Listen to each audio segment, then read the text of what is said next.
Hey viewers, welcome back to the channel. Today's video is not on any of my other playlists. So this one kind of stands alone. I am working on my daughter's car, 2014 Jeep Patriot, and we bought it, unbeknownst to me, with a busted radio. There it is right there. Because I didn't think to check that the factory radio wouldn't work. That seems like something that I just would never have thought it died, but it did. And so we're upgrading. So we upgraded to this guy. Now, that is an amazing piece of technology. This is a no-name brand, you know, Amazon special, right? I think we gave about 120 bucks for this thing. 7-inch touchscreen, okay? Android Auto and CarPlay ready, and the CarPlay works really well. Comes with a microphone for hands-free Bluetooth calling, and it comes with a backup camera and backup camera support, as well as support for a front camera. Backup camera isn't the best quality, but you get what you pay for. So I didn't really care. But this thing is a steal. I'll put a link to it, the Amazon link, in the show notes, or you know, for the video. But this thing worked amazing. Now you can see it's not quite installed. Got the wiring harness made up. Use the heat shrink solder connectors. If you're into wiring at all, you've seen these. I love these things. These things are great. These are way better than the old, you know, crimp style connectors we used back in the day for putting stereos in. I've got it rigged right now. As you can see, I need to tap a switch 12 volt source, and just to get up and running, so you know I can make sure the thing works and test it and listen to the car speakers, which by the way are also incredibly good for a base model stereo. Just have it tied in here to a switch 12 volt, just, you know, backstab the terminal with the wire. It works. Don't do that until you check with a multimeter first to make sure that actually is switch 12 volt, just so you don't blow stuff up. But this is not kind of the main point of the video, though it is part of it. So installing stereos is always fun. But along with this came with a backup camera, right? Well, let's go to the back. So I'm trying to fish wire for the backup camera. So I've got, you know, panels off and stuff. And so the wire I'm trying to fish is this guy. So it's basically a composite video signal with an RCA connector. It looks like they've got an extra wire ran into the cable here for power. So this will go all the way up to the head unit, and then the other end of this gets fished, you know, into the back hatch right here, right?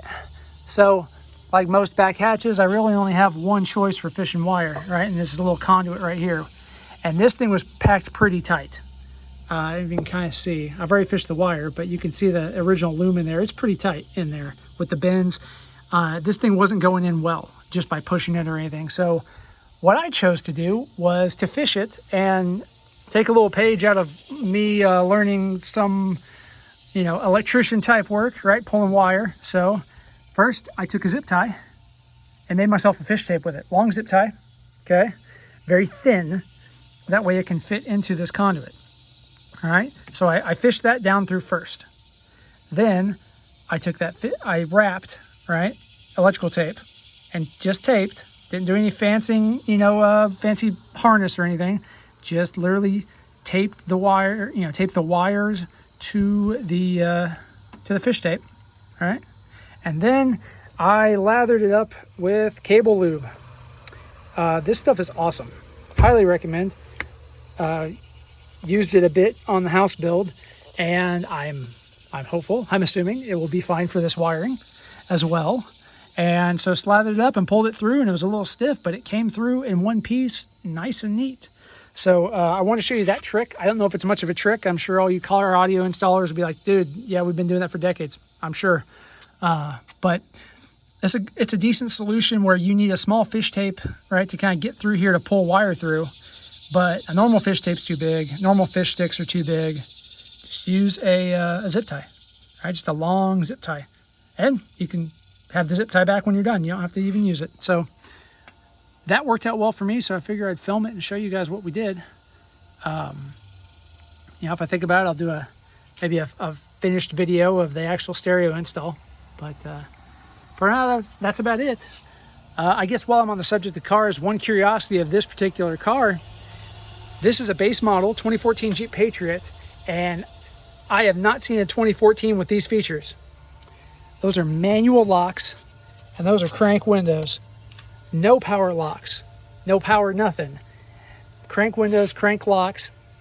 I didn't even know they made cars without power windows and locks anymore, but apparently they do. And my daughter was okay with that. She actually thought it was kind of cool.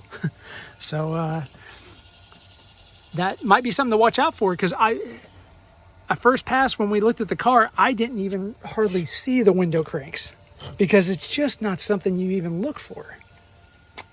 So I thought that was kind of interesting that they still make very base model type of cars, and this one certainly is.